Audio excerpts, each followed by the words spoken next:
두아디라 교회의 사자에게 편지하라. 그 눈이 불꽃 같고 그 발이 빛난 주석과 같은 하나님의 아들이 이르시되, 내가 네 사업과 사랑과 믿음과 섬김과 인내를 아노니 네 나중 행위가 처음 것보다 많도다. 그러나 네게 책망할 일이 있노라. 자칭 선지자라 하는 여자 이세벨을 네가 용납하느니 그가 내 종들을 가르쳐 꾀어 행음하게 하고 우상의 제물을 먹게 하는도다. 또 내가 그에게 회개할 기회를 주었으되 자기의 음행을 회개하고자 하지 아니하는도다.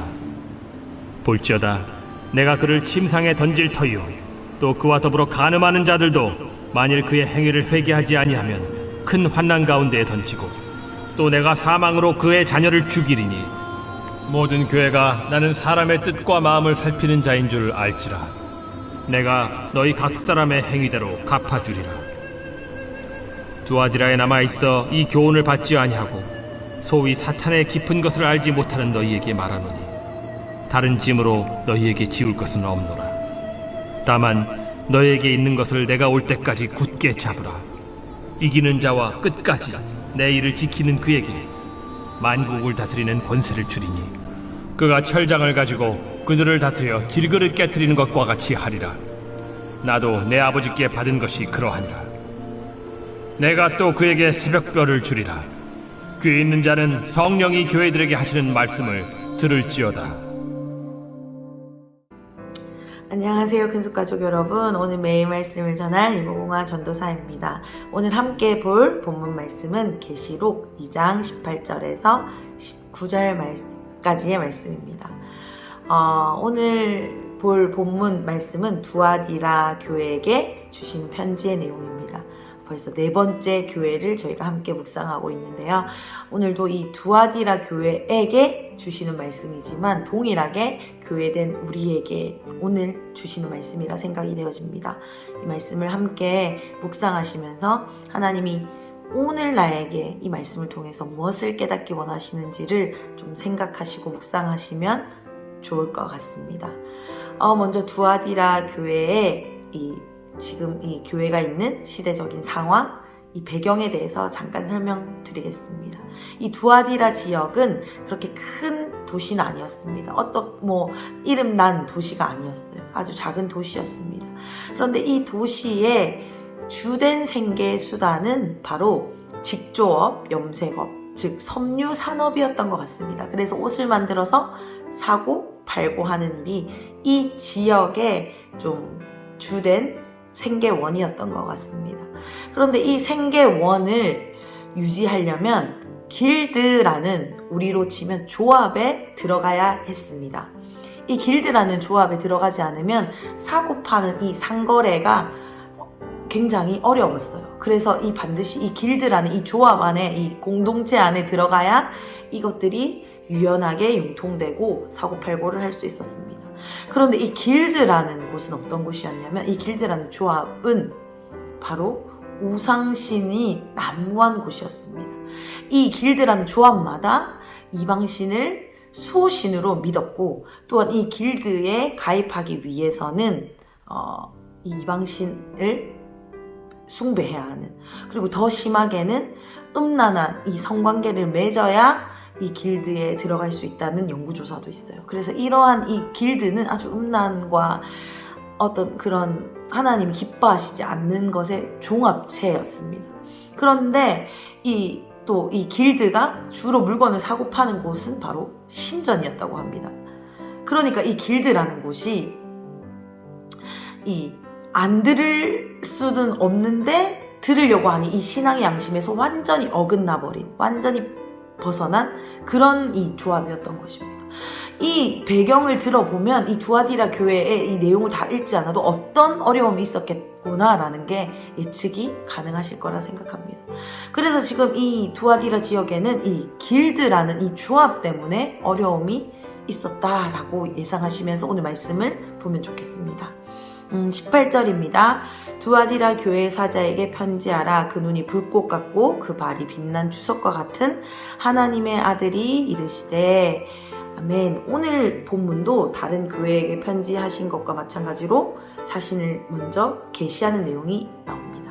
그런데 여기서는 지금 예수님이 자신을 하나님의 아들로 설명하고 계십니다. 하나님의 아들로 설명하시고 있는 이유는 이 두아디라 지역의 우상신, 이방신이 바로 아폴로라는 이 신을 숭배했습니다. 이 아폴로는 어떤 신이냐면 물질과 풍요의 신입니다. 그러니까 이 상업이 잘 되게 하려면 이 아폴로를 숭배해야 되는 게 당연했던 일인 거죠. 그런데 이 아폴로라는 신은 누구의 아들입니까? 신 중의 신이라 불리우던 제우스 신의 아들입니다. 그러니까 이들에게는 하나님의 아들 예수 그리스도라고 설명하는 것이 이 요한계시록의 이 부분밖에 없습니다. 그런데 왜 그렇냐라고 한다면 이 제우스의 아들 아폴로를 숭배하는 이들에게는 아주 맞춤형 설명으로 하나님이 설명해 주시는 거죠. 그러니까 예수님이 얼마나 친절하시고 예수님이 얼마나 우리에게 관심이 있으신지 이 한 구절만 봐도 알 수 있습니다. 그래서 이들이 알아듣기 쉬운 언어로 설명을 해주시면서 그게 아니라 하나님의 아들 예수 그리스도만이 너희의 구원자다라는 것을 한번 강하게 탁 인지시켜 주시고 이 편지가 시작됩니다. 19절은 이제 칭찬의 내용이 이어지는데요. 한번 읽어보겠습니다. 내가 내 사업과 사랑과 믿음과 성김과 인내를 아노니 내 나중 행위가 처음 것보다 많도다. 아멘. 지금 여기서 사업이라고 이제 단어가 나오고 제가 이제 이 상업과 이 거래가 활발했던 지역이다라고 말씀을 드렸기 때문에 비즈니스를 떠올리실 수 있을 텐데 비즈니스는 아닙니다. 이 원어적인 의미를 보면 사역, 행위, 행동, 일 뭐 이렇게 번역할 수 있는데 행위라고 번역하는 것이 가장 정확할 것 같습니다. 그리고 행위와 사랑과 믿음과 성김과 인내를 아노니라고 하기보다는 이렇게 번역하는 게 더 정확합니다. 내가 너의 행위를 아는데 그 행위는 어떤 행위였냐면 사랑과 믿음과 섬김과 인내로 한 행위다라고 말씀해주고 계십니다. 그리고 이 행위는 처음보다 점점 더 많아지고 있어, 더 강해지고 있어, 더 아름다워지고 있어 이 뜻이죠. 우리가 첫 번째 교회인 에베소 교회와는 반대되는, 첫사랑을 잃어버린 에베소 교회와는 좀 반대되는 부분입니다. 그래서 지금 하나님이 지금 여기서 너의 행위를 알고 있어 라고 말씀해 주고 계십니다. 사랑하는 큰숙 가족 여러분, 오늘 이 말씀에 이 안다 라는 말씀을 기억하시면 좋을 것 같아요. 저희가 이 계시록을 묵상하면서 사실 무서운 말씀들이 이어집니다. 이렇게 안 하면 이렇게 된다라는 말씀을 계속 이제 저희가 받고 있기 때문에 사실은 이 마음이 좀 무겁기도 하고 하나님 너무 무섭다라는 생각도 듭니다. 그런데 하나님이 우리에게 이렇게 말씀을 해 주시는 이유는 무엇이죠? 하나님이 우리를 너무 사랑하시기 때문입니다. 그런데 그 사랑의 하나님이 우리에게 지금 설명을 해 주시는 것이 뭐냐면 네가 나를 사랑함으로 서로 사랑하고 나를 향한 사랑으로 믿음을 지키고 그 사랑 때문에 섬기고 그 사랑 때문에 인내하고 참은 것을 내가 알고 있어 라는 것입니다. 우리 올 한 해 우리가 실수한 것, 잘못한 것 너무 많이 있습니다. 저도 많고요. 그런데 하나님이 지금 우리에게 이 말씀을 주시면서 네가 실수하고 잘못했고 이런 것들 돌이켜야 할 것들이 있지만 그것과 동시에 네가 얼마나 수고했는지, 네가 얼마나 사랑했는지, 네가 얼마나 믿음과 섬김과 인내로 섰는지 지켰는지 알고 있어 라고 하나님이 오늘 우리에게 또 말씀해 주시는 것 같습니다. 하나님이 우리의 수고를 기억하고 계신데요. 이게 얼마나 기쁜지 모르겠습니다. 우리의 사랑을 잊지 않으셨다라고 말씀해 주십니다. 아멘. 이 말씀에 힘을 얻어서 아멘. 계속 좀 더 보겠습니다. 20절부터는 다시 이제 책망이 이어지는데 한번 보겠습니다. 그러나 내게 책망할 일이 있노라. 자칭 선지자라 하는 여자 이세벨을 내가 용납함이니 그가 내 종들을 가르쳐 깨어 행음하게 하고 우상의 제물을 먹게 하는도다. 아멘. 이 이세벨이 나옵니다. 이세벨은 잘 알고 있죠. 구약의 아합 왕의 아내였습니다. 이 이세벨이 진짜 이름이 이세벨이었는지 이 이세벨을 상징하는 인물인지 모르겠지만 더 이제 의미적으로 본다면 그냥 이세벨의 스피릿을 가진 사람을 설명하는 것 같습니다. 근데 이세벨이 어떤 사람이죠? 아하방의 왕으로서 모든 이방신들을 끌어들였습니다. 이스라엘로. 그런데 이스라엘 백성들이 이방신을 배척하거나 하나님을 배척하거나 하게 만들지 않았고 하나님도 믿으면서 이방신도 믿도록 만들었습니다. 아주 간교하죠. 사탄이 쓰는 전략이 이 전략이 제일 간교한 것 같아요. 차라리 하나님을 배척하게 하는 게 아니라 적당히 하나님도 믿고 이방신도 믿고 이렇게 만듭니다. 근데 이게 엄청나게 하나님 보시기에는 역겨운 일이라고 되어 있는데 이방신을 섬기는 것이, 그런데 이것을 그럴듯하게 좀 매력적으로 맞게끔 들리게 하는 이 좀 여인이었던 것 같습니다. 그래서 좀 이 길드라는 지금 이 상황적인 배경을 이제 접목해서 제가 이해를 해본다면 이렇게 얘기할 수 있을 것 같습니다. 제가 이세벨입니다. 길드에 일단 길드에 가입해서 거기서 돈을 많이 벌어서 그 많이 번 돈으로 하나님께 영광을 올려드리면 돼. 그게 영광이지. 네가 지질이 궁상으로 살면서 그것들을 다 길드에 들어가지 않아서 거절하고 진짜 손가락 빨면서 믿음을 지키는 거, 그게 진짜 믿음일까? 아니야. 하나님은 우리가 이렇게 큰 헌금을 드리는 걸 기뻐하실 거야. 그러니까 일단 길드에 들어와. 네가 우상 앞에서 절한다고 해서 하나님이 네 마음을 모르시지 않잖아. 중심을 보시는 하나님이라고 했잖아. 라고 교묘하게 그럴듯이 그리고 굉장히 매력적으로 들리게 만드는 역할을 이세벨이 했던 것 같습니다. 그래서 이 믿음과 인내를 지켜왔던 교회에 흔들림이 찾아왔고, 그리고 그를 용납했다라는 것은 받아들이고 따랐다는 거죠. 그 말을 듣고 행동으로 옮긴 사람들이 있었다는 것입니다. 그랬더니 행음하고 우상의 제물을 먹게 하는 일들이 일어났다는 것입니다.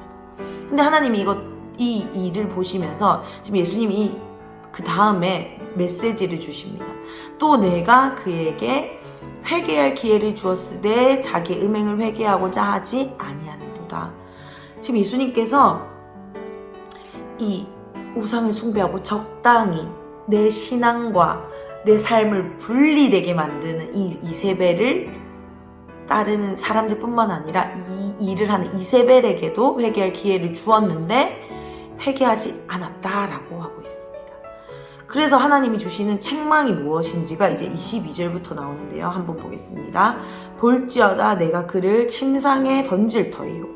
침상에 던진다는 것은 병상에 던진다 라는 말로 이해하시면 더 쉽습니다. 그러니까 너를 일어나지 못하게 할 거야. 모든 힘을 다 뺏어버릴 거야. 그냥 일어나지도 못하게 그냥 병자로 만들 거야. 이 말입니다. 진짜 무서운 말씀이죠. 그리고 간음하는 자들도 그의 행위를 회개하지 않으면 환난 가운데 처하게 될 거야. 그리고 사망으로 그의 자녀를 죽이게 될 거야. 라는 이 세 가지의 책망의 결과가 이어집니다. 무섭죠? 먼저 다시 한번 살펴보겠습니다. 침상에 던진다는 것은 제가 말씀드린 대로 그 병상에 누이게 하겠다. 너에게 있는 힘을 다 뺏어버리겠다. 일어나지도 못하게 하겠다. 라는 것입니다. 교회된 저에게 적용해 본다면 하나님을 우리가 적당히 내 신앙과 내 삶을 분리하면서 하나님 제 신앙은 이거예요. 제 하나님 사랑하죠. 그렇지만 제 삶에서 제가 마음대로 살아볼게요. 이 직장 생활은 하나님 간섭하지 마세요. 이렇게 할게요. 제 사업은 제가 알아서 할게요. 제가 애들 키우는 거는 제 양육 방식이 있어요. 제가 알아서 할게요. 라고 제가 이렇게 한다면 하나님이 저에게 있는 힘을 다 빼앗아 가시겠다는 겁니다. 그리고 이것을 우리 교회 전체에 적용해 본다면 이 교회들이 힘을 잃어가는 이유가 바로 이것인 거죠. 적당한 타협, 적당한 신앙생활, 이것도 하고 이것도 하게끔 만드는 이러한 일들로 인해서 이 한국 교회가 힘을 잃어간다는 것입니다. 왜냐하면 말씀에 하나님이 그렇게 말씀하셨기 때문에. 그리고 또 보면 자녀를 죽이겠다, 환난 가운데 거하고 자녀를 죽이겠다라고 나옵니다. 자녀를 죽이겠다는 것은 뭐죠? 다음을 끊겠다라는 것이죠. 너 다음이 없을 거다라는 것입니다. 제가 그냥 하나님을 적당히 믿고 하나님을 믿는 거는 믿는 거고 제 삶은 삶이고 이렇게 계속 분리된 이 이세벨의 영에 꼬임을 받아서 이렇게 분리된 생활을 계속하면 제 다음이 없다라는 것입니다. 제 자녀는 하나님을 볼 수 없다라는 것입니다. 이거를 다시 또 우리 이 한국 교회에 대입해 본다면 이 다음 세대가 점점 사라지고 있는 이유가 바로 이것이지 않을까라는 생각이 저는 이 말씀을 묵상하는데 들었습니다. 부모된 제가, 아비된 제가 하나님을 믿는 그대로 살아내지 않는다면, 하나님은 하나님인데 네가 공부도 열심히 해야지, 하나님은 하나님인데 네가 적당히 이것도 해야지, 세상의 기준에도 맞춰야지 라고 제가 믿고 그렇게 살아간다면 하나님이 그 다음을 허락하지 않으시겠다는 말씀이 우리 안에 지금 실제로 일어나는 건 아닌가라는 회개가 되어졌습니다. 사랑하는 큰속 가족 여러분, 하나님이 오늘 이 말씀을 오늘 우리에게 주시는 이유가 반드시 있다라고 생각합니다. 우리의 삶이 우리가 고백하는 이 신앙과 일치가 되어지지 않는다면 적당한 타협으로 때로는 내가 이것으로 통해서 하나님께 영광 돌릴 거야 라고 착각하고 있다면 우리에게 하나님이 허락하셨던 권위와 힘과 능력은 다 떠나가게 될 것입니다. 또한 우리의 다음이 끊어지게 될 것입니다. 우리의 자녀들은 하나님을 제대로 볼 수 없게 될 것입니다. 그 역할을 내가 하게 된다는 것입니다. 굉장히 무서운 말씀인 것 같습니다. 그냥 내가 적당히 믿고 그냥 끝나는 거면 또 뭐 모르겠는데 우리의 다음이 없다라는 것은 아주 끔찍한 책망의 대가인 것 같습니다. 사랑하는 큰속 가족 여러분, 오늘 이 말씀을 우리가 좀 우리 마음에 깊이 새겼으면 좋겠습니다. 내가 신앙생활을 잘하고 있다는 착각, 또한 내가 기도한 대로 살지 못하고, 또한 내가 기도한 것과 삶을 계속해서 분리된 채로 양다리를 걸친 삶을 살고 있다면 정말 우리가 함께 돌이키면 좋겠습니다. 왜냐하면 그것이 우리 이 교회를 힘을 빠지게 하는 길이고 우리의 다음이 끊어지게 하는 일이기 때문입니다. 오늘 말씀을 이어서 보면 26절을 한번 보겠습니다. 이기는 자와 끝까지 내 일을 지키는 그에게 만국을 다스리는 권세를 주리니. 아멘. 지금 이기는 자, 끝까지 내 일을 지키는 자, 그리고 24절에 남아있는 자가 같은 말입니다. 그래서 하나님을 믿는 믿음으로 이 길드에 속하지 않고 내가 하나님, 내 생계를 책임져 주시는 것은 하나님이십니다 라고 내 삶의 영역에서도 하나님을 주인으로 받아들이고 정직하게 순결하게 내 삶을 살아가는 그 자에게는 권세를 주신다라고 말씀하셨습니다. 아까 그 책망과 반대죠. 그러니까 이 하나님의 말씀이 1.1핵도 거짓이 없고 오류가 없는 것 같습니다. 그래서 우리가 생각할 때는 이 길드에 속하지 않으면 우리는 모든 것을 잃게 될 것 같고 우리의 가진 힘을 다 빼앗길 것 같지만 사실은 우리가 이 길드에 속하기 때문에 우리가 가진 힘을 잃고 있다는 것입니다. 내가 생활을 하나님과의 이 친밀함을 내가 그냥 주일날 교회에서 한 번만 하기 때문에 내 삶은 내 마음대로, 내 자녀를 양육하는 방식은 내 마음대로, 내가 기도한 대로 삶으로 옮겨오지 않기 때문에 우리가 권세를 잃게 된다는 것입니다. 그런데 하나님이 약속해 주시는 것은 네가 그렇게 하지 않으면, 네 삶과 네 신앙을 하나로 다시 일치시키면, 이세벨의 영에 속지 않으면 너에게 권세를 줄 거고 그가 철장을 가지고 그들을 다스려 지그를 깨뜨리는 것과 같이 하리라. 그러니까 그 힘과 능력을 다 주시겠다는 말씀입니다. 사랑하는 큰속 가족 여러분, 오늘 이 말씀을 우리가 함께 붙잡으면 좋겠습니다. 주님만이 우리의 왕이십니다라고 고백하는 것이 우리의 찬양으로 그냥 한 번의 예배로 그냥 끝나지 않았으면 좋겠습니다. 내가 그렇게 했기 때문에 내가 당연히 나의 삶도 그렇게 살고 있다고 착각하지 않았으면 좋겠습니다. 내가 말하는 것처럼 사는 것은 내 삶에서 치열하게 그 삶을 살기 위해서 애써야 하는 부분입니다. 내가 그렇게 말했기 때문에, 기도했기 때문에 나는 그렇게 살고 있어요 라고 우리가 착각할 때가 많습니다. 내가 사랑하기로 기도했다면 내가 사랑하는 행위와 이것이 일치가 돼야 되는 것이죠. 그리고 내가 정직을 하나님께 기도했다면 내 삶에서, 내 사업에서 정직하게 행해야 되는 것입니다. 사기치면 안 되겠죠. 정직하게 하나하나 세금 떼는 것까지 정직하게 해야 될 거라고 생각합니다. 그때에 우리에게 하나님의 능력이 부어지는 것입니다. 그때에 우리가 이 다음 세대가 끊어지지 않게 되는 것입니다. 내가 삶으로 살아내지 않으면서 자녀에게 계속 예수님을 믿으라고 하는 것, 오히려 이 다음 세대를 교회에서 떠나게 하는 길인 것 같습니다. 진짜 제가 이 말씀을 전할 자격이 있나? 라고 생각해 본다면 정말로 자격이 없습니다. 왜냐면 저는 진짜 그렇게 살지 못하고 있기 때문입니다. 그렇지만 이 말씀을 붙들고 함께 우리가 이 말씀을 살아내기를 결정하고 우리가 서로 그렇게 붙들고 함께 걸었으면 좋겠습니다. 이 말씀을 기억하시면서 제가 기도하고 오늘 말씀을 마치겠습니다. 하나님 감사합니다. 너무나도 부족한 말씀을 또한 나눠서 너무 죄송합니다. 그렇지만 하나님 제게 주신 이 깨달음과 은혜가 전달되어지기를 원합니다.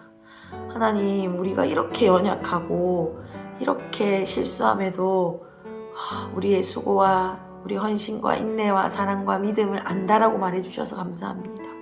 알아주셔서 감사합니다. 아주 작은 수고인데도, 아주 작은 헌신인데도, 아주 작은 믿음인데도 내가 너를 알고 있다라고 말해주셔서 감사합니다. 그리고 또 우리를 그 아시는 사랑으로 여기서 돌이키라라고 말씀해 주셔서 감사합니다. 하나님, 우리가 믿는 대로 살기를 결정합니다. 내가 주일과 평일을 구분하고 하나님을 예배하는 것과 내 삶이 완전히 별개로 사라지는 삶이 아니라 영혼, 육과 내 모든 일주일의 삶이 하나로 통일되어질 것을 간절히 원합니다.